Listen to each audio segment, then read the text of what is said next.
Queremos darle la bienvenida a Javier de Asa, quien es el subdirector de Recaudo, para escuchar sus apreciaciones sobre unos temas importantes para los contadores y para los empresarios, como son la normalización, las retenciones y las obras por impuestos. El auditorio es suyo, Javier. Bienvenido.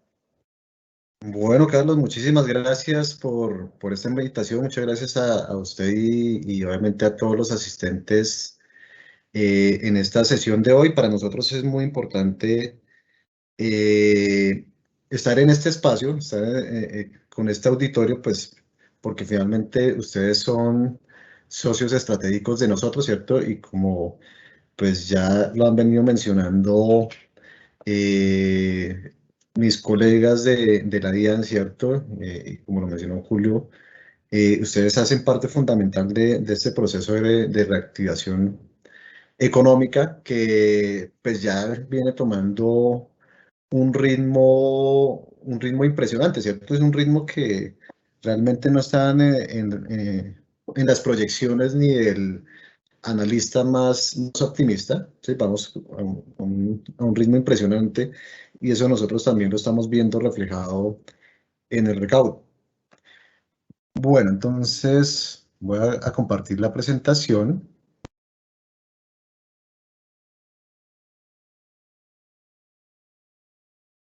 Porfa, me confirman si ya se puede ver la presentación. Se está viendo correctamente. Perfecto, Carlos, muchísimas gracias. Bueno, entonces, eh, en esta parte, en esta charla, yo les voy a hablar de normalización tributaria, tal como mencionaba Carlos, de la facturación del impuesto sobre la renta y de obras por impuestos. Entonces, a mí siempre me gusta iniciar con un contexto y este contexto yo lo enfoco o lo voy a enfocar principalmente a normalización tributaria y a la facturación del impuesto sobre la renta. ¿Por qué me parece importante conocer ese contexto? Porque nos ubica, uno, espacialmente, ¿cierto? ¿Sí? Y dos, nos ubica en términos de los beneficios que ha venido obteniendo el país de acuerdo con proyectos relacionados con, por ejemplo, con la facturación del impuesto sobre la renta, me refiero específicamente a las declaraciones sugeridas, y en el caso de la normalización tributaria, con respecto a los beneficios que ha obtenido el país y que son beneficios que finalmente se han traducido en proyectos de inversión social que se han ejecutado. Entonces, miremos los antecedentes de la normalización tributaria. La normalización tributaria, o más bien nosotros hemos tenido normalización tributaria en diferentes años, 2015, 16, 17, 2019 y 2020, y pues viene ya ahora la que aplicaría para 2022 la presentación de esa única declaración, ¿cierto? Entonces, estas normalizaciones han traído unos recursos importantes que vale la pena mencionar. En el primer, llamémoslo, esa primera ronda de normalizaciones que se dio en los años 2015, 16 y 17, se tuvo un recaudo importante. Acá es importante mencionar que en esta tabla 1, es decir, esta que aparece al lado izquierdo de la pantalla, tenemos dentro de ese mismo valor del recaudo tanto el impuesto por normalización como el impuesto sobre la riqueza, ¿sí?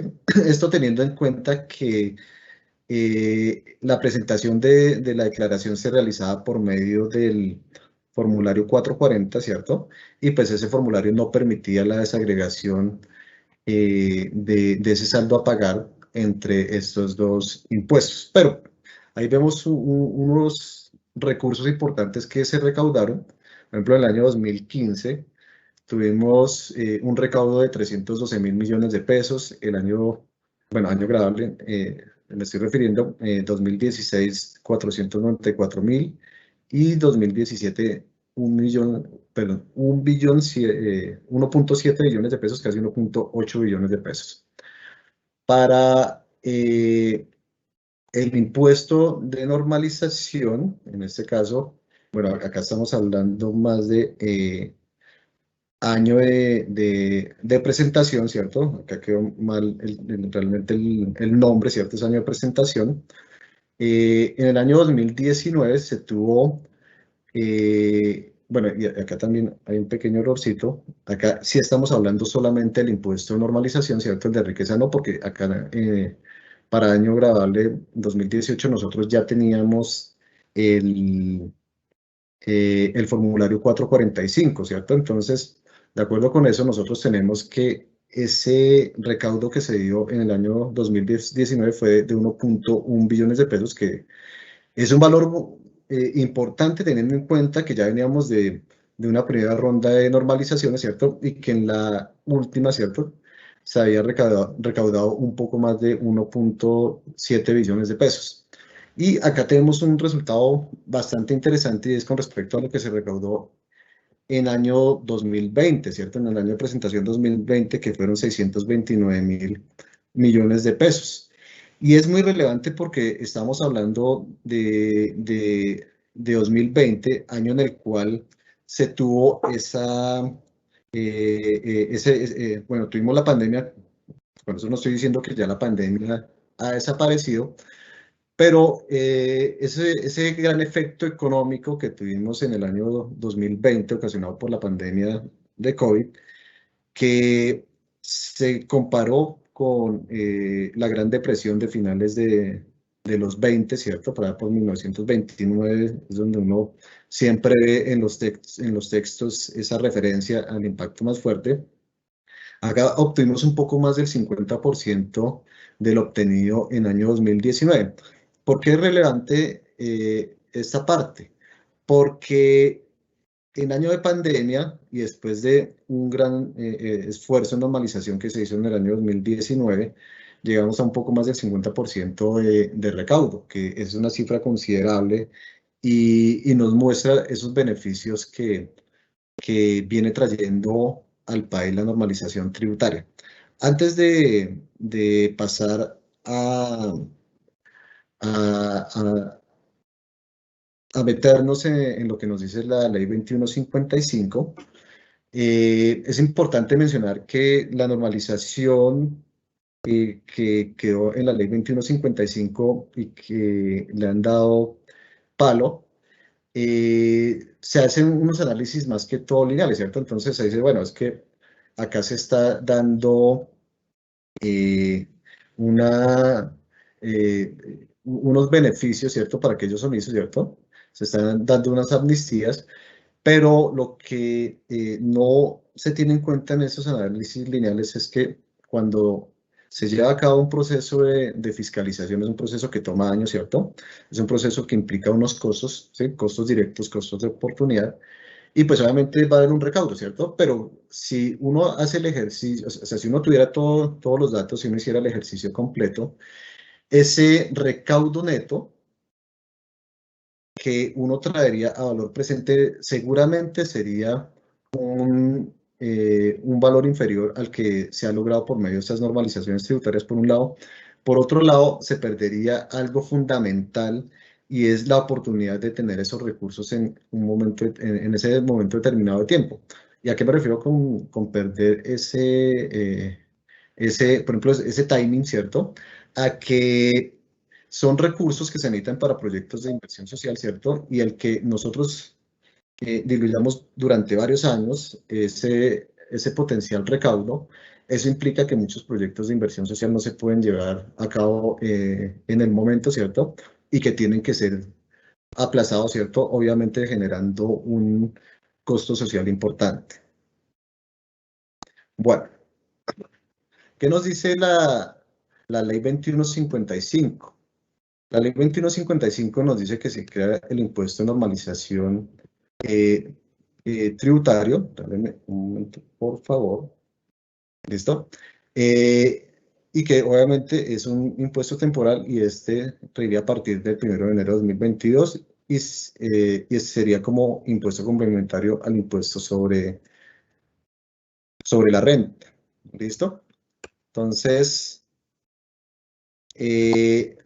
acá estamos hablando de ese artículo 2 de la Ley 2155. Cuando nosotros recibimos información de CRS y de FATCA, continuamos encontrando omisos, ¿cierto? Pero algo fundamental acá es que no quiere decir que en los años anteriores nosotros no hayamos hecho la tarea completa, ¿cierto? ¿Sí? A nosotros nos llega esa información de CRS y de FATCA, obviamente con un año de rezago.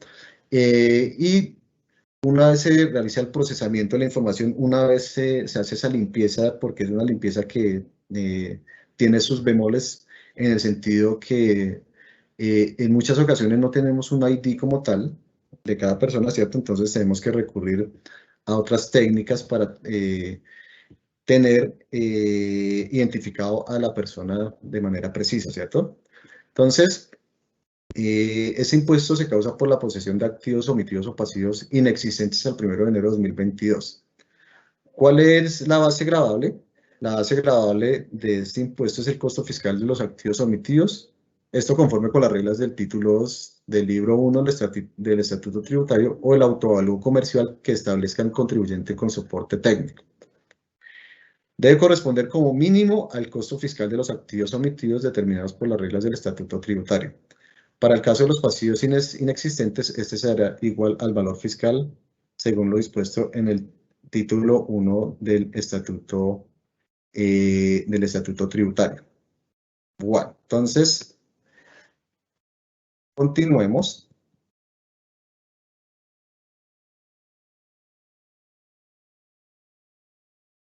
¿Ya?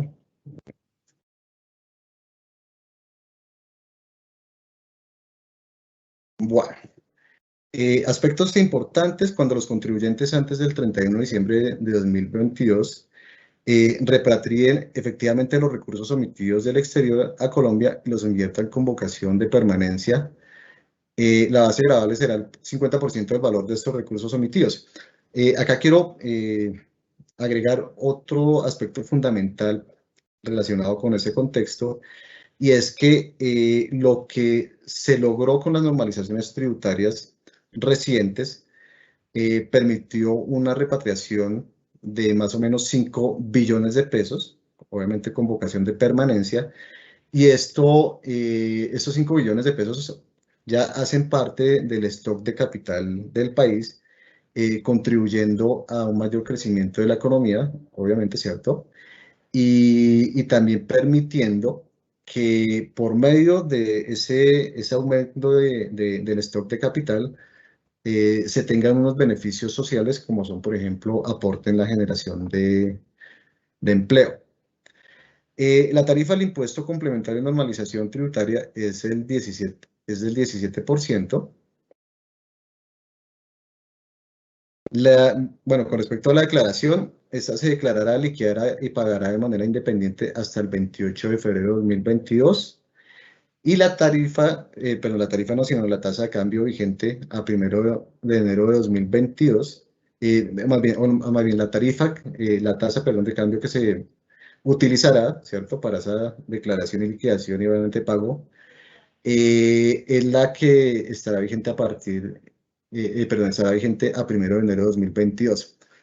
Con respecto a lo nuevo que trae esta normalización tributaria, tenemos que se va a presentar un anticipo este año, ¿cierto? Que los vencimientos ya inician en unas semanas, ¿cierto? Inician a mediados de noviembre. Y es un anticipo que se tiene que pagar en una sola cuota en 2021, ¿cierto? ¿Sí? Y ese pago corresponde, o más bien ese anticipo corresponde al 50% de lo que se va a declarar en 2022. ¿Cuál tasa de cambio se utilizaría? Se utiliza la tasa de cambio del día de entrada en vigencia de la ley, que fue el 14 de septiembre. Con respecto a ese pago del anticipo del 50%, si no se llegara a realizar en 2021, y pues obviamente en los plazos que que fija el decreto reglamentario, se tendrán las sanciones de acuerdo con el estatuto tributario. Bueno, y pues obviamente están todas estas sanciones que, que traería la no normalización, ¿cierto? ¿Sí? Pero hablemos brevemente de algunos beneficios con respecto a esta normalización tributaria, este artículo 2 de la ley 2155. Uno de los beneficios es la no comparación patrimonial, ¿cierto? Otro, la no renta líquida. Y obviamente no sanciones tributarias ni cambiarias. Y algo fundamental de este artículo 2 de la ley 2155 es que si se realiza ese pago del anticipo del 50% en el año 2021, estos procesos que se vienen o se venían adelantando a estas personas, pues ya se tendría digamos, de esa forma, ese saneamiento de esos procesos que ya habían iniciado. Va a haber un saneamiento, ¿cierto? ¿Sí? Que es la actualización de esos activos normalizados y pues obviamente estos están a valor comercial. La repatriación, ¿cierto? La repatriación tiene un beneficio fundamental, esa repatriación con vocación de permanencia, y es esa reducción de la base gravable en un 50%. Y pues ese es un beneficio supremamente importante, y ahí sí, como nosotros lo vemos, es un gana-gana-gana, ¿cierto? ¿Sí?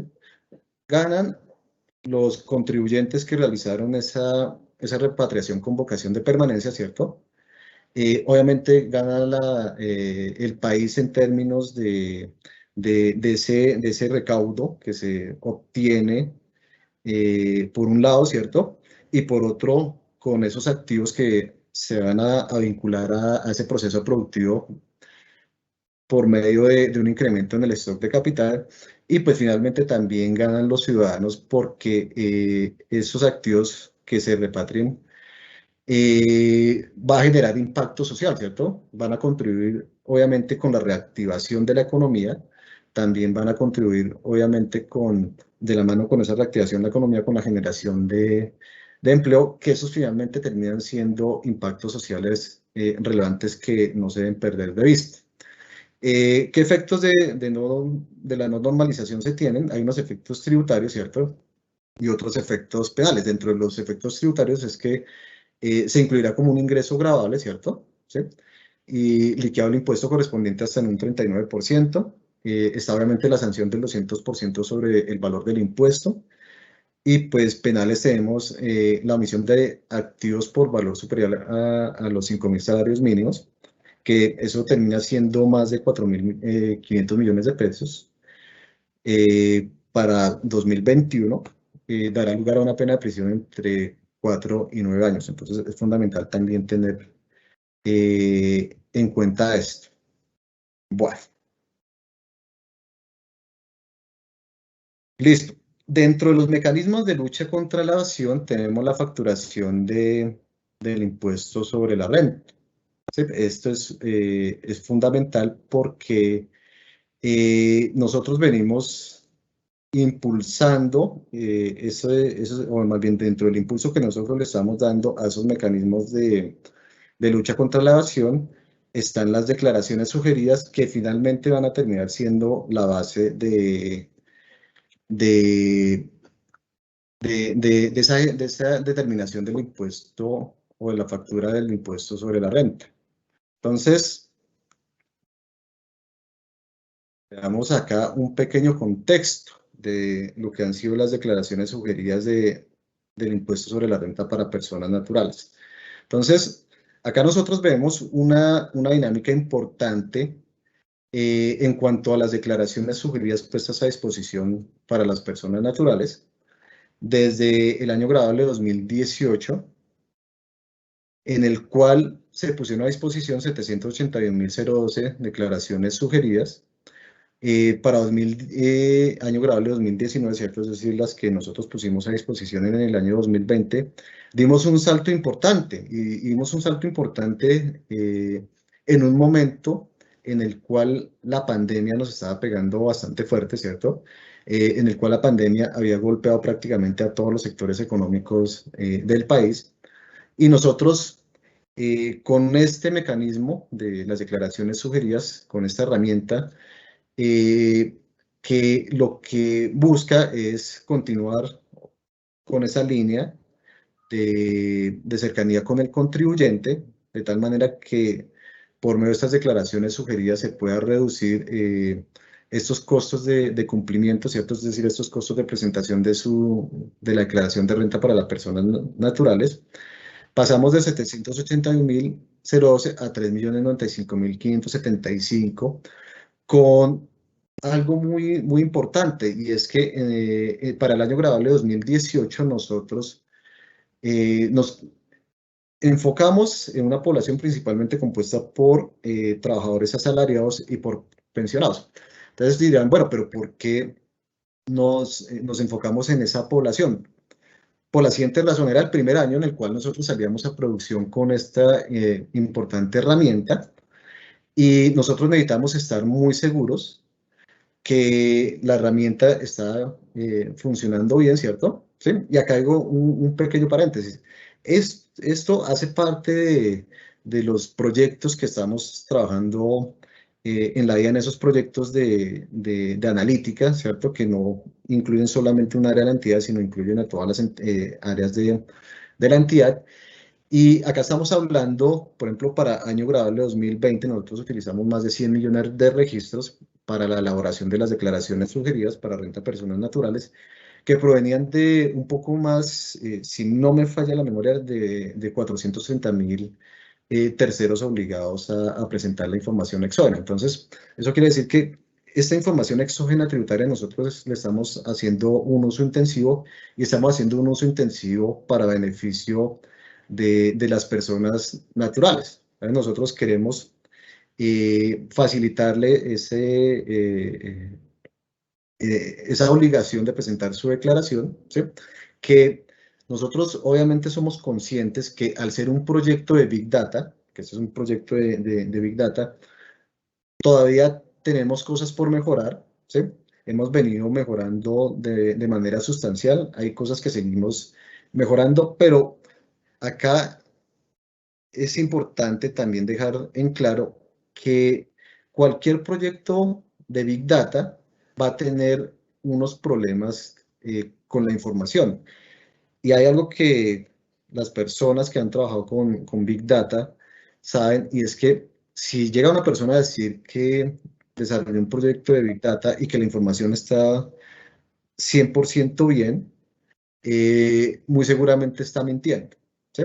Entonces, esa evolución que nosotros estamos viendo acá con esas declaraciones sugeridas también ha incluido, obviamente, la ampliación de esa población, ¿cierto? Es decir, pasar de tener una población enfocada principalmente en trabajadores asalariados y pensionados a una población, por ejemplo, para el año grabable de 2019, de personas naturales con diferentes rentas a las rentas por trabajo y por pensiones, a rentas por ingresos brutos por rentas de capital y rentas no laborales. Y hemos obtenido unos resultados interesantes que, como les menciono, obviamente todos esos resultados nosotros los incluimos para tener una mayor precisión en la estimación de esos renglones del formulario 210, de tal manera que cada vez nosotros nos acerquemos mucho más a esa realidad jurídica, económica y financiera que obviamente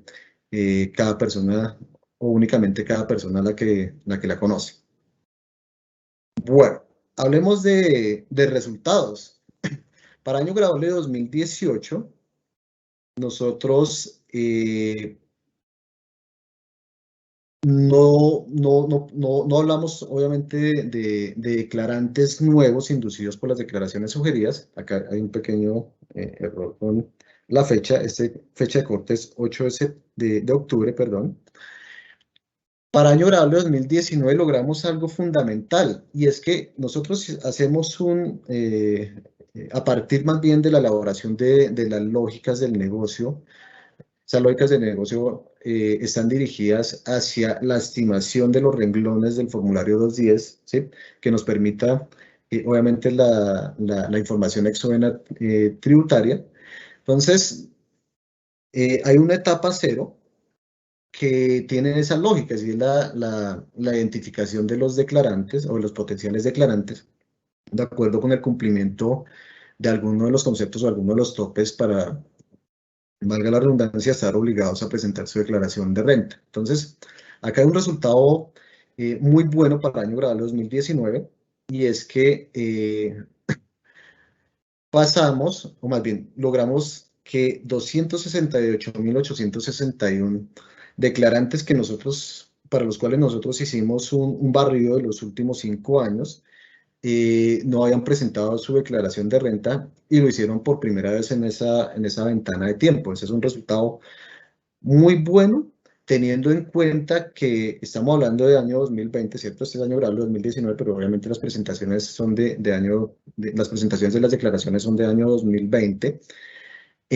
Lograr 268.861 declarantes nuevos es bastante bueno, ¿sí? Entonces, nosotros estamos generando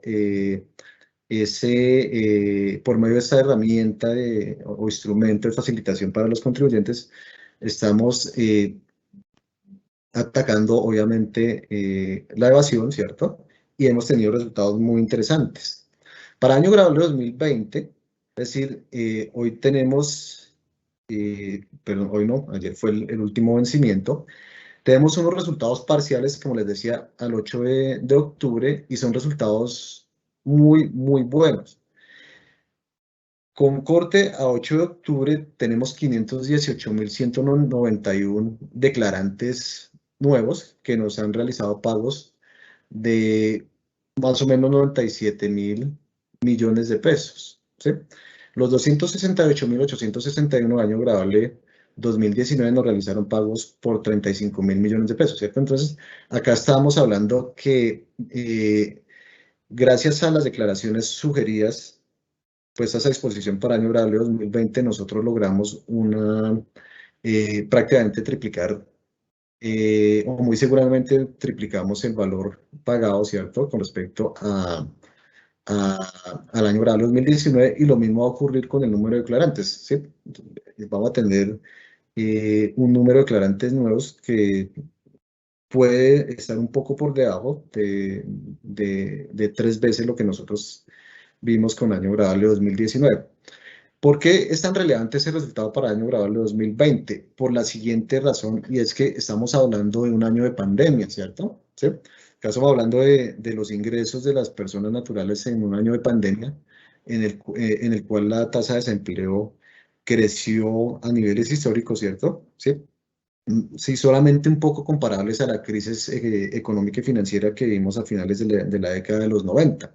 Entonces, el que nosotros hayamos logrado que 518.000 declarantes que no venían presentando su declaración lo hayan realizado, es un dato muy importante que muestra estos esfuerzos que se vienen realizando para reducir esa evasión tributaria.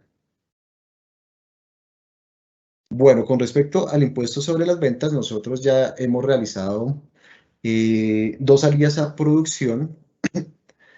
La primera nosotros la hicimos en el tercer bimestre de 2021, la segunda en el cuarto bimestre de 2021, segundo cuatrimestre obviamente también del año, ¿cierto? Para la primera salida a producción, que fue el tercer bimestre de 2021, nosotros logramos poner a disposición 130.648 declaraciones sugeridas. Para el cuarto bimestre, segundo cuatrimestre, logramos poner a disposición 243.010 declaraciones sugeridas. Y acá también tenemos resultados muy buenos. Para ese tercer bimestre nosotros logramos que más o menos 2.720, un poquito más de declarantes que no nos venían presentando su declaración, lo realizaran por primera vez y realizaran pagos de casi 7.000 millones de pesos. Para el cuarto bimestre, segundo cuatrimestre, nosotros logramos que un poco más de 7.000 declarantes bueno, personas jurídicas y naturales obligados a declarar IVA, que no lo habían hecho, logramos que lo hicieran en ese bimestre.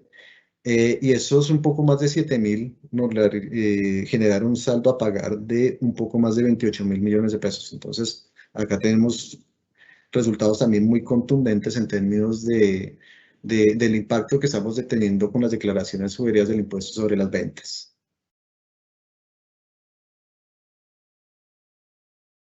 Bueno, ahora sí, enfoquémonos en lo que nos dice la ley 2155. ¿Sí? Este contexto, como les decía, es supremamente importante porque nos ayuda a entender lo que se viene trabajando desde la entidad, ¿cierto? Entonces, este artículo 14 de la ley 2155, que adiciona el artículo 616-5 del Estatuto Tributario, nos dice lo siguiente. Se autorizó a la DIAN para establecer mediante factura el impuesto sobre la renta y complementarios, el cual constituye la determinación oficial del tributo y presta mérito ejecutivo de acuerdo con las siguientes consideraciones. La base gravable, así como todos los demás elementos para la determinación y liquidación del tributo, se establecerá por parte de la DIAN conforme a la información obtenida de terceros. ¿Sí?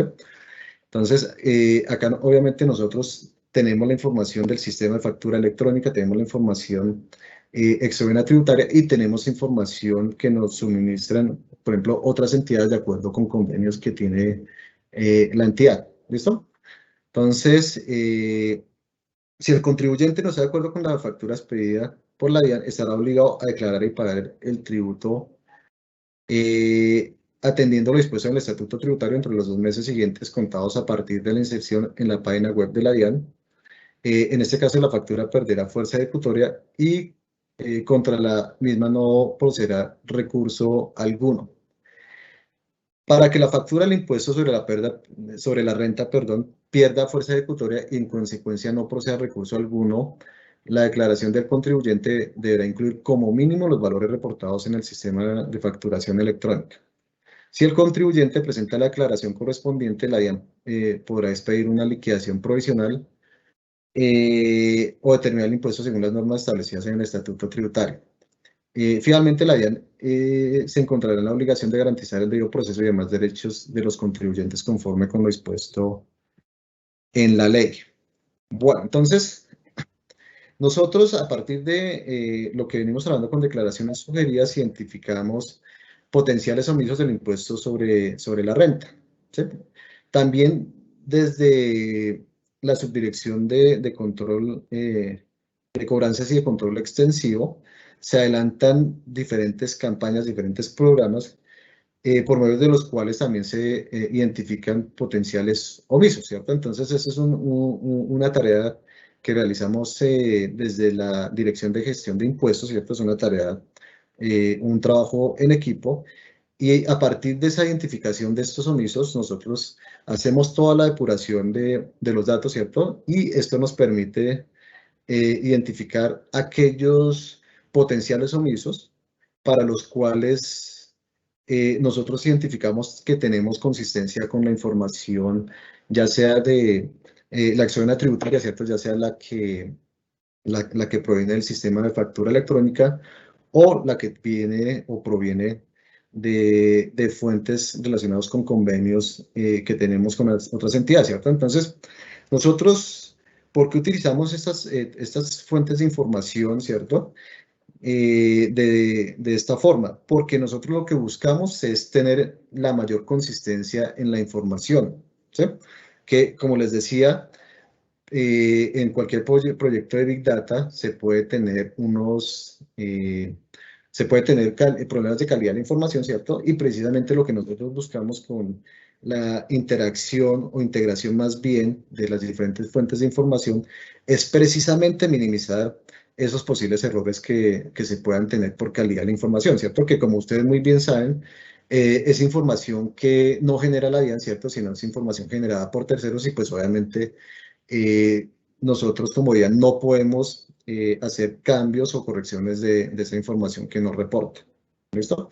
La base gravable, pues ya la mencionamos, ¿cierto? Fuentes de información, acá ya la mencionamos.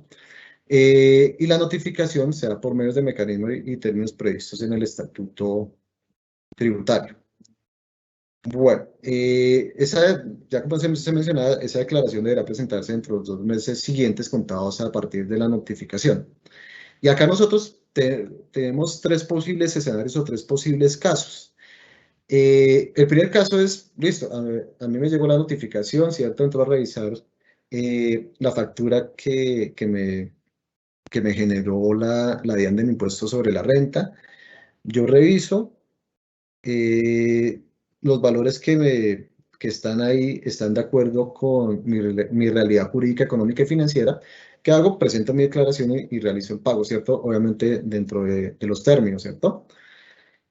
Caso uno, ¿cierto? Entonces, pues ahí es un caso sencillo porque, pues, la persona a la cual se le expidió esa factura cumplió durante de los términos, ¿cierto? Y obviamente tampoco hizo ningún ajuste al valor que estaba dentro de esa factura electrónica.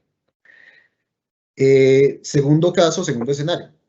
No acepto la factura, pero presento mi declaración. Entonces, ¿qué es lo que quedó en este artículo? Que se debe incluir en la declaración por lo menos los valores de factura electrónica. Y acá hay algo importante. Si estos valores son inferiores, ¿cierto? Es decir, yo revisé la factura que me pidieron. Yo no, pero realmente hay un valor que no corresponde porque un tercero se equivocó en el reporte de esos ingresos y reportó un valor superior, ¿cierto? Entonces, lo que yo hago es presentar mi declaración por un valor inferior y pues, obviamente, si da lugar, realizo el pago. Pero pues obviamente ahí se tiene que mostrar que fue efectivamente un error del tercero, ¿sí? Que realizó el reporte por un valor superior y que ya el tercero va a hacer ese ajuste, ¿cierto? Y pues obviamente esta sustentación está relacionado con que esto tiene que estar alineado con la realidad jurídica, económica y financiera de cada persona. Tercer escenario, no pago ni presento la declaración dentro de los 2 meses después de la notificación. ¿Qué ocurre acá? Pues la factura quedará en firme y prestará mérito ejecutivo. Entonces, esos son los 3 escenarios que se pueden dar en el caso de la facturación del impuesto sobre la renta. Bueno, finalmente, muy brevemente hablemos de obras por impuesto, ¿cierto? Acá estamos hablando de ese artículo 800-1 del Estatuto Tributario, ¿sí? Que en la Ley 2155 quedó en el artículo 34. Entonces, ¿qué tenemos acá de adicional a cómo venía funcionando las obras por impuestos? Entonces, todos acá sabemos que estas obras por impuestos es un mecanismo que le permite o permite que el sector privado continúe o más bien apoye esa mejora en la infraestructura, ¿cierto? Que inicialmente estaba en las SOMAC, ¿cierto? Estas zonas que han sido golpeadas por el conflicto armado, ¿cierto? Entonces, de esta manera se generan unos incentivos para que eh, el sector privado haga parte de este proceso de mejora de la infraestructura del país en zonas que tienen obviamente un rezago importante en infraestructura, ¿cierto?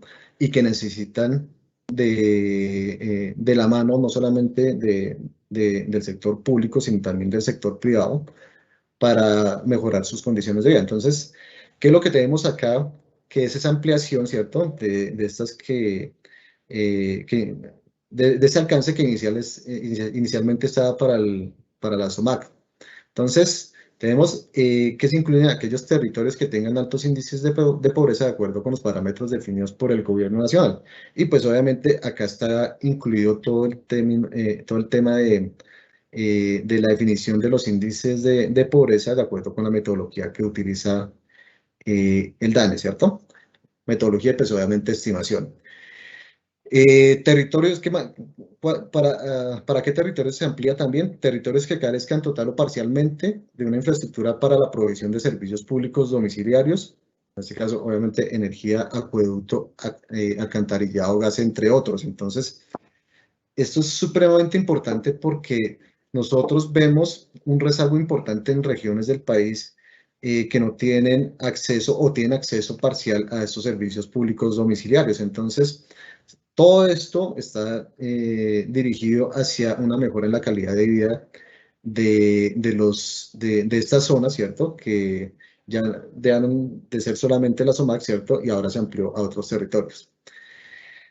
Territorios que estén localizados en zonas no interconectadas y finalmente áreas de desarrollo naranja, de acuerdo con el artículo 179 de la ley 1955 de 2019. Entonces, esto es lo que nosotros traíamos para la presentación de hoy desde la subdirección de recaudo. Entonces, nuevamente, agradezco mucho la presencia de todos ustedes en este evento tan importante y pues quedamos atentos a las preguntas que ustedes nos formulen y pues que se responderán en un momento al final de la ronda de las otras presentaciones. Luis Fernando, muchas gracias por ese análisis macroeconómico. ¿Tienes abierto el micrófono? Sí. Estábamos haciendo feedback y entonces tenía un eco. De verdad que muchas gracias. Un análisis macroeconómico muy bien jalado. Un informe, yo creo que muy útil para los contribuyentes, un informe muy útil para los profesionales, un informe muy útil para los empresarios, ver los resultados de que yo diría, todos somos Colombia, ¿no? Todos debemos declarar y todos debemos tributar. Esa sería mi conclusión de la presentación que tú haces. Esos récords de 518,000 nuevos contribuyentes, esas cifras de recaudo, aunque no son muy significativas en comparación con los de normalización a futuro, eso es una proyección que usted tendrá muy bien cimentada para mostrarle al país resultados.